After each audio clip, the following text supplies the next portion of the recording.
Hi, everybody. We are live. I am Virginia Amos. I'm a realtor with Caldwell Banker in Old Town, and we are on episode 23 of From Our House to Yours, talking to the people, the businesses, and the organizations that make Alexandria such a great place to live and work. And I can't think of any better example of who to have on than Delray native and Alexandria City Sheriff Dana Lawhorne.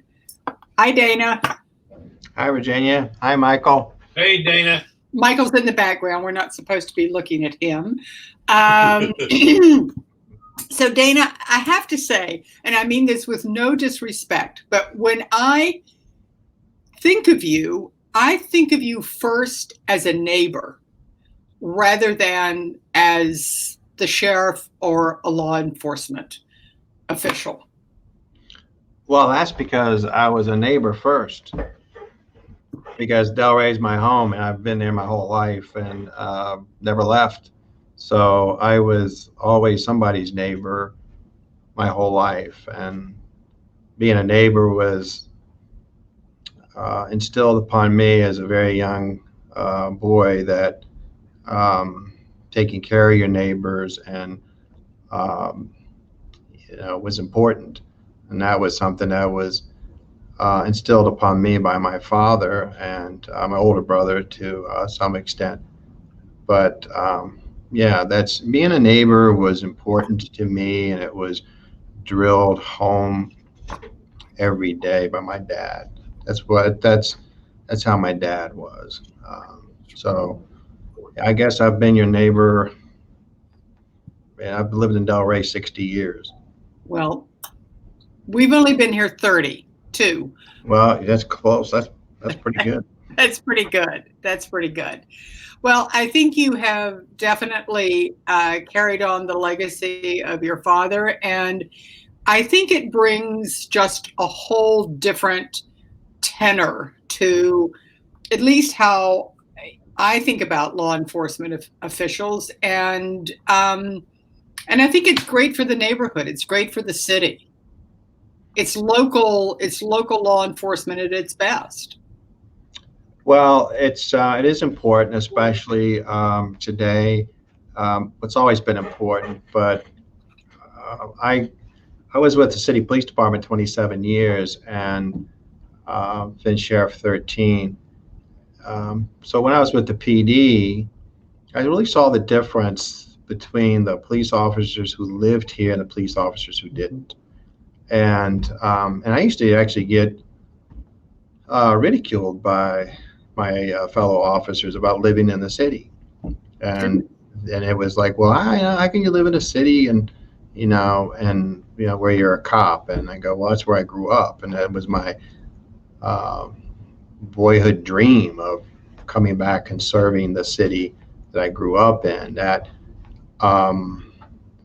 police officers back in the early 70s who made an impression on me and had an influence on my life.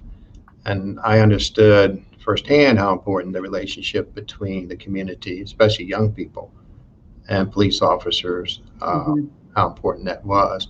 It's what changed my life. It's what, when I was 14 years old and went on a citizen ride-along, citizen ride-along with the police department. Right. Changed my life. It's all I thought about. It's all I ever wanted to do. So anyway, there was a big difference between the police officers who I thought who lived here versus who didn't. Didn't mean that they were not as good at being a police officer as I was. It just was a slight difference in terms of investment. And so that was always my dream to live here, work here, own my house here. The house that Linda and I live in, raised our three daughters. I could throw a rock and hit the other three places I ever lived in my life.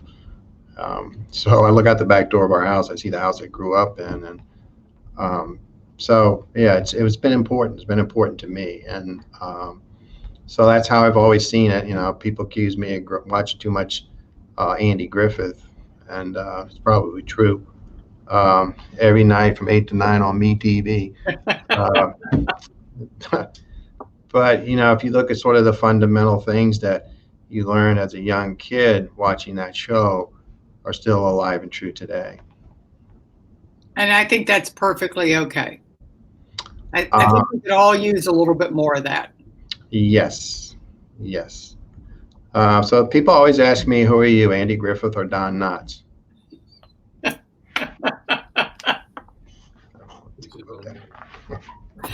We won't go there. I will we'll ponder that one. Thank We'll you. ponder that one.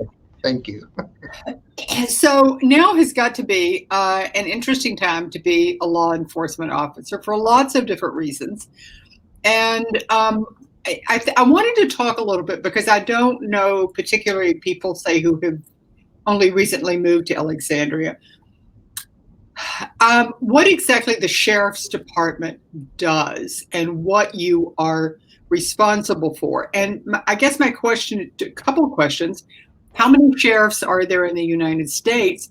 And do those kind of duties change by jurisdiction?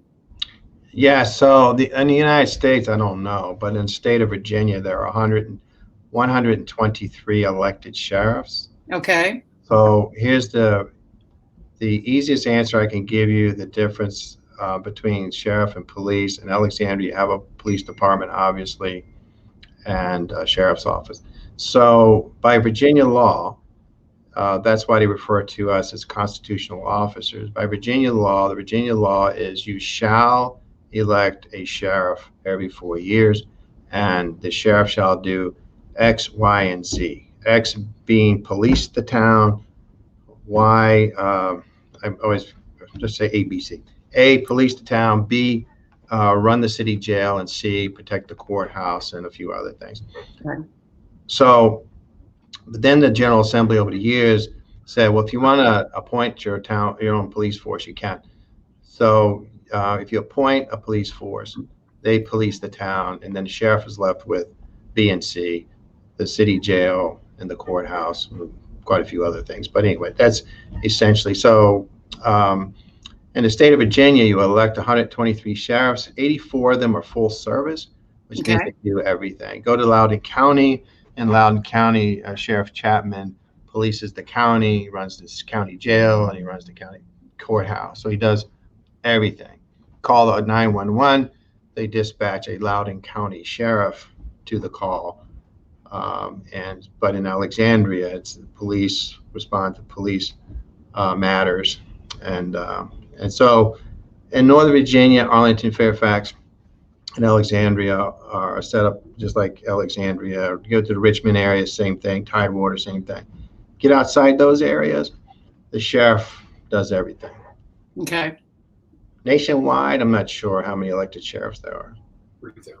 Okay, so it really depends on the jurisdiction as to the kind of authority and autonomy that you have. And at least Virginia, as you said, all sheriffs are elected. Yes. And is that pretty much true nationwide, or can sheriffs be appointed? Yes, I don't know of any sheriff that's appointed. So okay. Great. Right. So you go out to larger, like LA County, it's a huge sheriff's office. Yeah. You elect your chief law enforcement officer. So the civic question that you always give to community groups is, why would like Alexandria want to have their own police chief? Because the police chief is appointed by the city manager, who's appointed by the city council, who's appointed by who are elected by the people. It's me and you. It's between me and you. Right. And so if you to me, you have a say. And so people argue sometimes about what's better, an appointed or an elected. I don't report to the city manager. I don't report to the city council. I report directly to you. There you are. You. Yeah. Okay. All right. Well, that's a good clarification. Now, one of the things that you kind of slid over it, but I find it very interesting, is that you are in charge of protecting the courthouse. And that includes our federal courthouse, correct? No. No, but you transport No. federal prisoners. Well, there was a contract with the United States Marshals to Okay. hold federal inmates. So the federal courthouse is around the corner from here, but that's U.S. Marshals. And so, no, I have the Alexandria courthouse, General District, Family Court, and Circuit.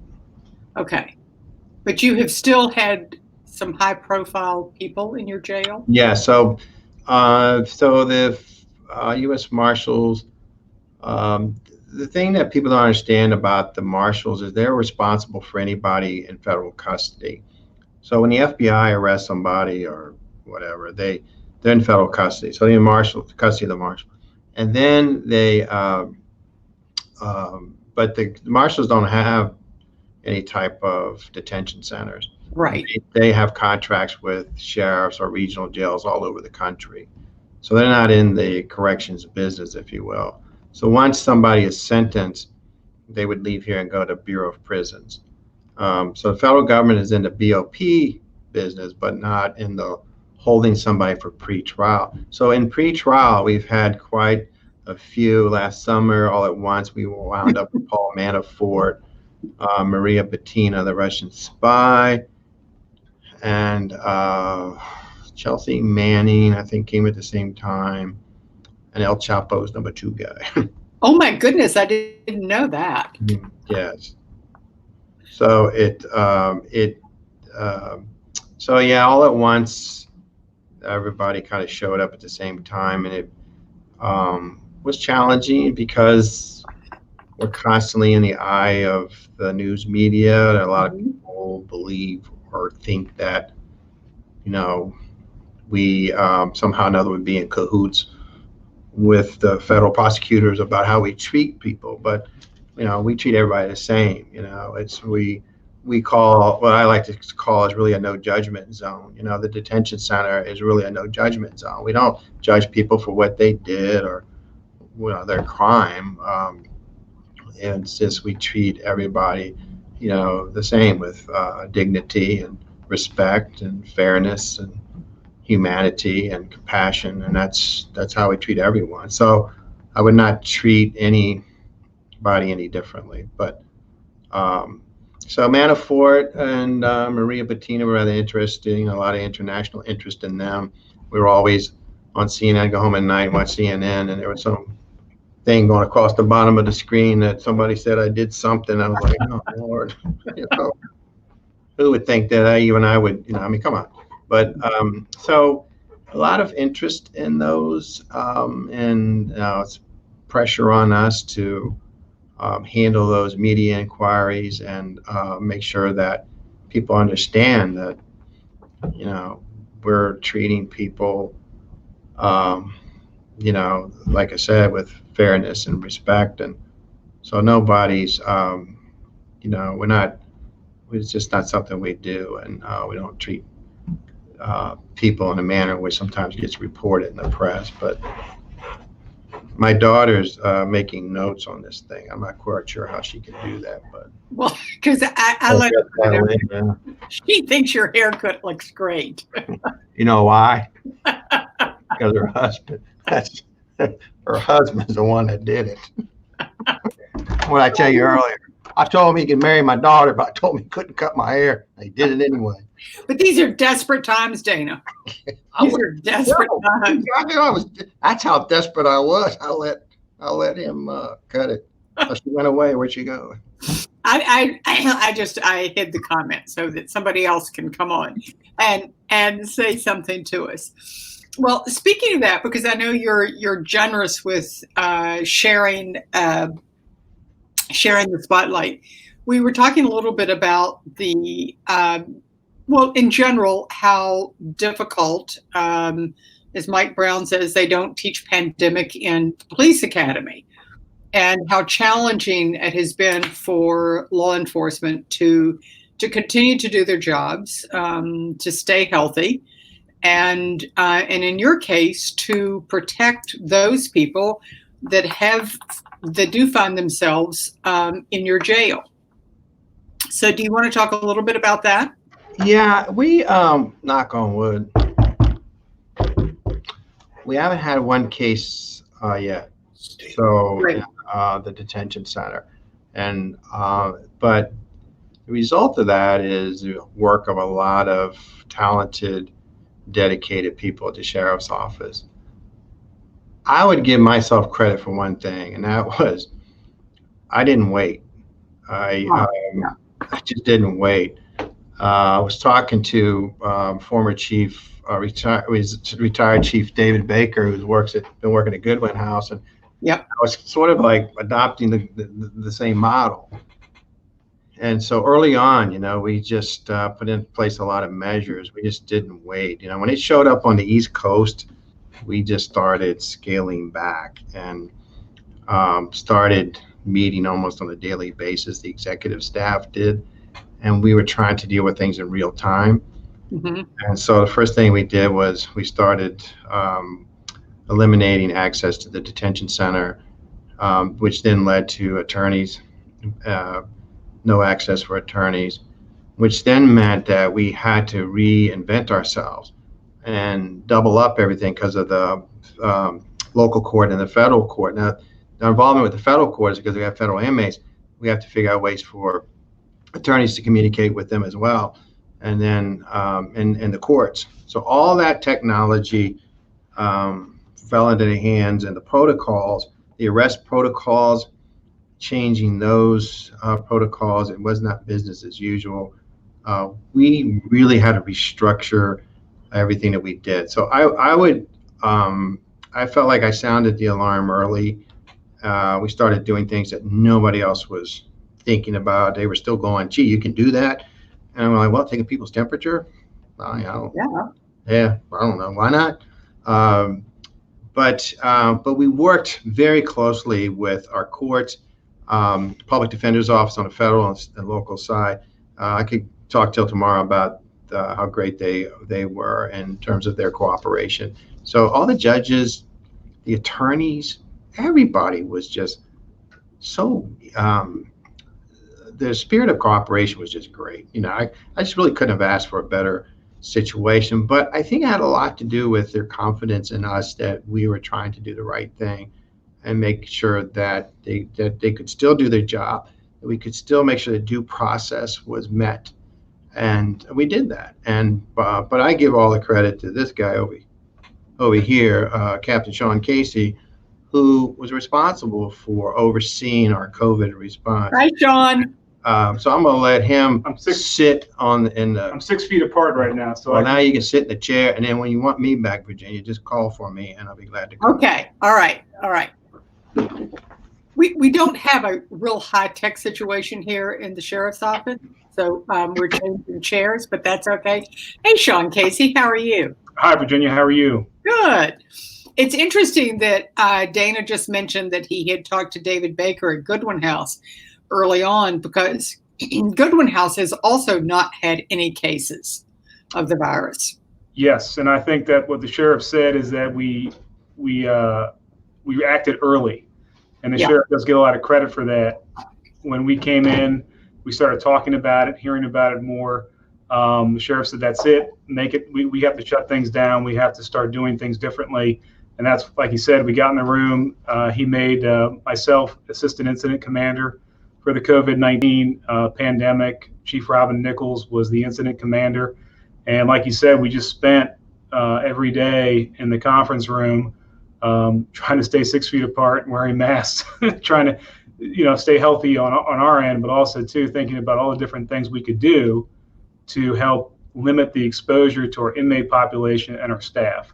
Because we realized, that if one inmate got it, that was going to expose the entire inmate population, which at that point was somewhere on the upwards of 350 inmates. And then our staff, which goes in and out of the jail, is about 110. So just to potentially expose all those people to COVID-19, especially early on, how unknown the disease was, we just couldn't let that happen. So, a lot of things were put into place, like the sheriff said, arrest procedures, visitation was limited, cleaning protocols put in place. I think our protocols that we started with, I think it started at 10 pages, now it's up to 30 of different things that we've been doing and we've been changing. And like you mentioned, the technology aspect that we're struggling with right now, we only have one camera here between me and the sheriff. The rest of the cameras are inside the jail right now because they're doing video visitation for the inmates. Okay. They each get a 10-minute video visitation every week. So that way they're able to see their family members, not just talk to them on the phone. Because when you actually see someone, you believe that they're healthy, they're doing okay. You can see that things are being put in place for their safety. So that makes their families feel a little bit better, because there was a lot of rumors going around that there was COVID in the jail and that people were sick. And it's because the families were worried about them. They're seeing everything on the news. They're hearing about other facilities. So we figured, let's get them on the video so they can actually see them, not just hear them. And that really tamped down a lot of that worry. And also video visitations with our attorneys as well. So our clients, the inmates can talk to their attorneys over video chat. And also the courts can conduct judicial hearings over video as well. So like the sheriff said, we completely reinvented ourselves from a virtual standpoint to do hearings, visitation, and also programs as well. We've initiated our GED program again, our life skills program. We're also having church services that are streaming now. So everything that we were bringing to the inmates and the jail before this happened, we're able to do almost everything we were before, just not in-person visitation. Not that in-person, classroom or visitation aspect. It's just it's really changed our whole dynamic. But like the sheriff said, luckily, knock on wood, we've been safe. The inmates have been safe. And I think that's a huge accomplishment for the men and women of the sheriff's office. It is. And thank you so much for filling us in on that. And I know that going forward, all of these protocols that you've put into place and the notes that you've been keeping about them will serve you well in the future, because absolutely, we're in one of those situations where things change all the time, and certainly here on the East Coast. So kudos to you all, and just keep those in a handy place. Absolutely. Yeah, things have changed forever, and we're going to keep them that way, because it's just the safety for all of us, staff, and for the inmates is paramount, and this will keep us in a good place for a long time, hopefully. Well, thank you. Good to see you again. Thank you, Virginia. Nice seeing you as well. Okay, thank you, Sean. I'll bring back the star. So two things I wanted to ask you about. One, and I think Sean mentioned it, weren't you responsible for starting a life skills program in the jail? So when I ran for sheriff in 2005, I promised that I would do a total assessment of the current programs, because and Michael know, because you read my story in the paper. And that's, I come from a background of growing up with two parents who were alcoholics, and how I longed for my mom especially. My dad was a nice man. When he drank, he fell asleep. My mom was a nice person, but when she drank, she was a totally different person. She was, what you can imagine, just very dysfunctional. But anyway, a family, and my youngest sister wound up in foster care, the whole thing. So I always wanted, the only thing I ever wanted as a kid was my mom to get help. And that was just not there. And so I always approached this job, especially why I even got into law enforcement at 21 years old, was every time I ever met somebody, I always thought about them as my dad, my mom, my brother, my sister, my neighbor. And that was always my approach to people. But my approach to being sheriff was how to help people change their life somehow. And I'm not that idealistic, thinking that I'm going to come in here and totally revamp everything, because there had been a lot of good things done by Sheriff Dunning, a lot of good programs, and a lot of good work done by him and his staff. But I just feel like when somebody comes here, we have to offer them something that's going to redirect their thought process, give them a chance. And so life skills, we had a form of that, but we revamped it. I put a full-time, um, hired a full-time programs, um, uh, Denise Costley. We brought her on from OAR to do the life skills. I appointed Deputy Todd Stubblefield to the position to be a programs manager. And so we constantly review the programs to make sure that they're effective and we're getting good outcomes. The GED program was also very important to me. I slept through high school. I'm not proud of that. I'm not proud of basically, going through middle school and high school the way I did. I tell kids every day, don't do it the way I did it. Mm-hmm. Do that. And because I turned it off. I turned off learning and education. So I always regretted that. One of my biggest regrets. So that's why GED is so important to me here, to give everybody a chance to continue their education, especially to get a GED. So during COVID, the staff have managed and figured out how to try to continue those programs and done a really good a job with it. So we've probably got about 16 different types of programs that are ongoing. So everybody really has a chance if you want to do it. The one thing I did do is I created a program unit, a housing unit, where if you are programming, you'll be in this housing unit, so you're with other inmates who want to learn, who want to change their lives. And so it's So not they can encourage each other. right. Encourage each other. Yes, the peer pressure we hope would help. But yeah, so those sobriety, I call it SET, SET. So sobriety, education, and transition. And so transitioning, Ms. Costley also helps with transitioning back to the community. And so we partner with a lot of other people to help look for jobs, housing, transportation, birth certificates, um, walking IDs. So we try to do everything we can. It's a creative staff. So doesn't work, we don't do it. We don't do it anymore. And we've had those we've had those programs that didn't quite work. But look, I'm all about anybody who wants to come down here and do something. One person, a friend of mine, wanted to teach flute lessons. I said, sure. And then staff thought that was like, are you kidding me? And I go, look, if somebody you got an idea, bring it. We're open to anybody who wants to make a difference. I think is where I come from. I like that. You got to try. You do have to try. So tell me about the coloring books, because I know something's coming up this week with the community coloring books. So we sent out the coloring books, and then we did a virtual. I did one the other day. So we filmed trying to, use the coloring book and look at it and sort of connect the coloring book to the coloring book that kids have at home. And so we're trying to virtually make the connection and go through them. The coloring book needs a little work. It was done by a National Sheriff's Association, I think. Oh, okay. It talks about your county sheriff. I'm like, wait a minute.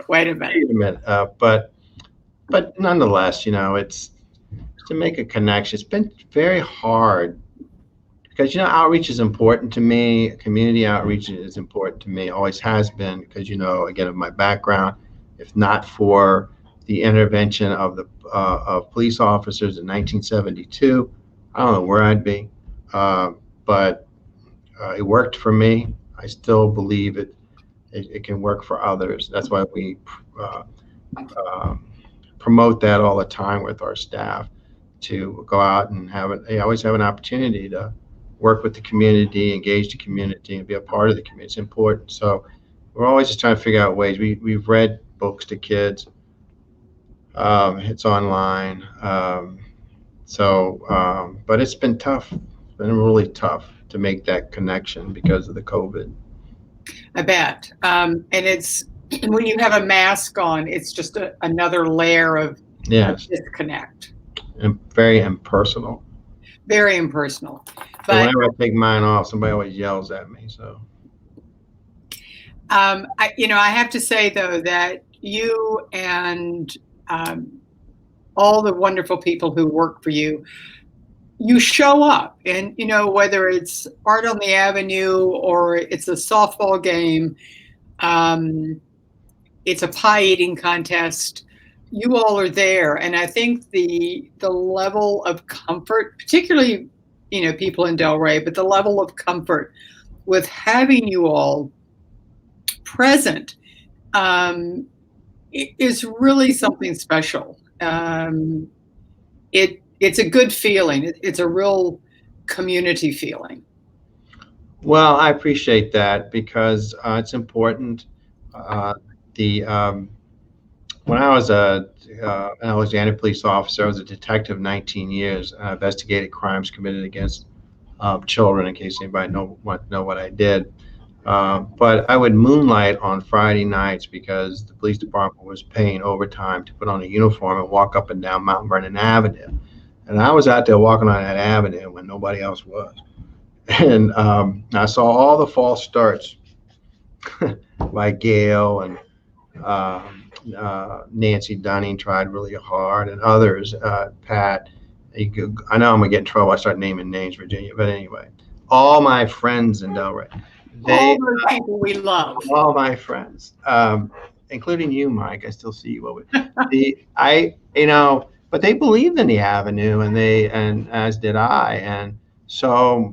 Um, I'm proud to have been part of that. But I got to meet a whole lot of neat people and invest in them, and they invested in me. So a lot of these relationships go back probably early '90s, a long time. Now I've been working with people on the Avenue, and before we close, I do want to tell one story about COVID and the Avenue. So don't. Well, okay. So we're kind of coming to when we normally shut things down. But before we go and before you finish, I want to thank everyone who tuned in to see us today. We really appreciate it. And if you will hit that share button on your computer and send this video out to all of your friends, because we want everyone to know who Dana is. And so, yes, tell us a good story. We like that. Well, two things before you go. One is that we didn't really get around to talking about the current current situation, and I just want people to know that myself and the sheriff's offices has done what I think everybody should do right now in this business, which is to look first of all. What happened to George Floyd was just unlawful. It's all been said. It was embarrassing and disheartening to me. For somebody that has spent his whole life trying to build relationships, to watch it just, disappear and set us back so far. It just it's just heartbreaking for everyone. So there's no room for that in our business. Absolutely no room for that whatsoever, and we all condemn it. And but we have to right now figure out what we can do to improve it. And so part of that process to me is taking a look at your own self, your own agency, and start there. And we've been doing that the last couple of weeks. Again, Sean and other staff have been looking at policies. There's the 8 Can't Wait call for action. We took those and we put our practices and policies up against that to see where we were. And I feel comfortable that we were doing pretty good, but there's some areas for improvement. And that's what this does. It helps you take a step back, look at yourself. Or am I doing everything I could be doing? And there's other things I should be doing. And so it's a time to really evaluate what you're doing as an agency. There are a lot of things I could talk about. I think that we can do on a local, national, state, national level that would be helpful in terms of reform. And accreditation is a big part of that. I know Gil Reuter's listening right now. She's my accreditation manager. A lot of departments across this nation don't even have accreditation. Accreditation sets the standards for conduct and expectations, and they're inspected. Here locally, we have three accreditations. The sheriff's office, we're inspected all the time, but it has to come from the lead. What comes from me every time assessors show up at the Alexandria Sheriff's Office to investigate and evaluate what we're doing here. They're told from me each and every time in front of all the staff that if they ask for something, consider it coming from me. What they say goes. Everything's an open book. They walk around, they inspect our records, they talk to the staff, they talk to the community, they talk to stakeholders, and if they're here for 3 days, and that's really important. And I'm just a big believer in that. And you have to have huge transparency, and you have to believe in that. And we do. But there's a lot of room for improvement. Right now, I'm open to. I'm not going to say I got all the answers, and anything that somebody wants to share with me or tell me, please do. I've been listening a lot. Had a panel discussion last week with people from the community. It was very helpful, talking to staff, talking to the community, and it's just important for us to learn and figure out what we can do and how to make those improvements. There's a lot of work ahead of us. I just want to make sure that people understand that I get it, and I'm listening, and I'm not trying to say I'm perfect. And but I'll tell you one thing: I will keep looking at it and talking about it until I get to a level of comfort that, like I told somebody the other day, you know me, you see me in the grocery store, and I got to be able to look you in the eye. And that's how I always see things. So I want to be able to look anybody in the eye and assure that I'm doing everything I can. So I'll finish by the COVID-19 Delray Mount Vernon Avenue business story is I have known the business owners down there for a very long time, as I told you already. And I know some of them better than others. But I think it was the Monday after, when the restaurants were kind of told to go to like 10 people inside or something like that. Mm-hmm. And I went down to the Avenue on that Monday, and I parked behind, I don't mind telling you this, parked behind Pork Barrel Barbecue. And I walk out on the Avenue, there's Bill Blackburn and Nicole Jones from Stomping Ground. And they're upset. And I got to tell you, like I said, I've known them a long time, but you could just see and feel the pain. And it was just overwhelming to me. And they were seeing their livelihood, just disappearing. And I tell you, it just struck me in a way that I was like, this is scary. But the good news is how they didn't get knocked down. They just got right back up, and how they reinvented themselves and got right back out there. And I tell you, that's the part of me that just goes, so proud to know these people and be a part of them. How such a huge responsibility they have for our community, and what such a big part, and the people who supported them. So do you have 30 more seconds? Yes. Is Michael hungry? Like, his dinner, Michael, are you still there? Yeah. So I'll tell them myself. You know me, I can't help but tell them myself. So I'll tell them myself. So the next day, I think it was Tuesday, I went back to and Bill Blackburn was in front of the Holy Cow place, and he was just like he was really nervous, and I said, "Look, man, go home." And he said, "Well, I'm afraid to." And this was when he was already, and he's doing curbside, and he's handing burgers to cars. I said, Right. "I can hand burgers to cars, and you go home." So I changed my clothes and I went back in blue jeans and stuff. They would bring the order out and put it on the rack, and then somebody'd come up, and they'd say their name. I go like, "No, I just have an order for old," and looking around, old, no old. Next one come out, and I got an order for what? I go like, "Yep, I got another one for old." I'm going, man, that old guy's ordering a lot of hamburgers, and now you know where this is going. I need to tell you the punchline. Story. Chelsea.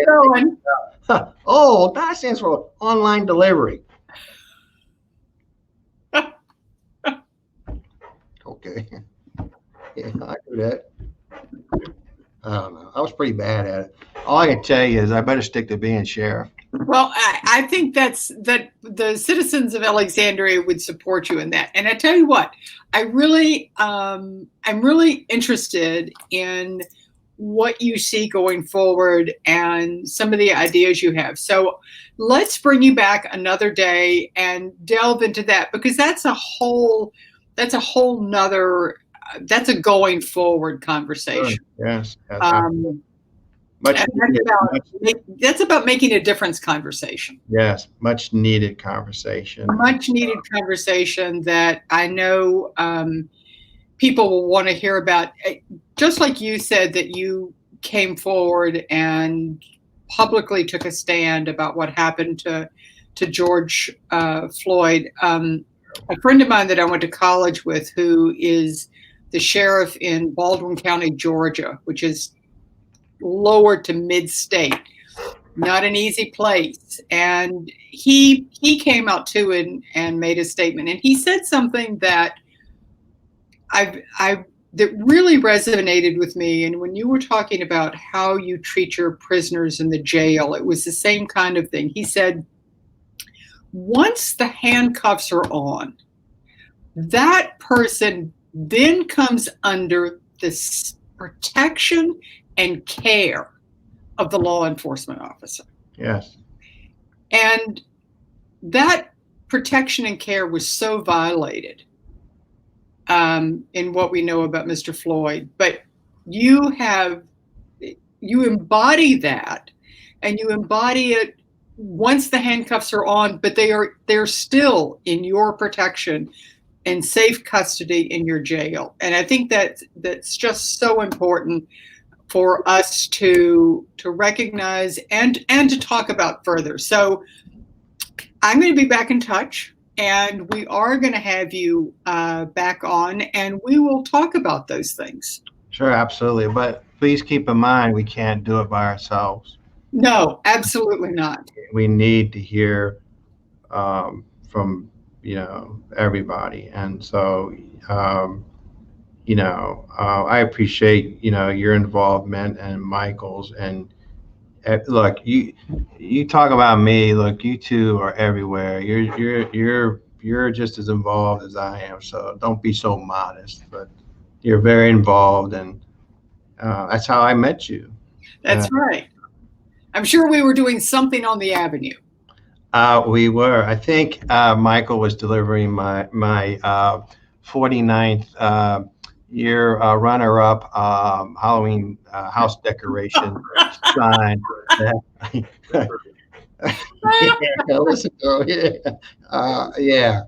That is runner-up every year. Runner-up. I try so hard. But you win the big election, the one that matters. Yes, well, I don't know, man. Like I put a lot of effort to that house to bring some cheer to the neighborhood. A lot of people who do that, it's interesting.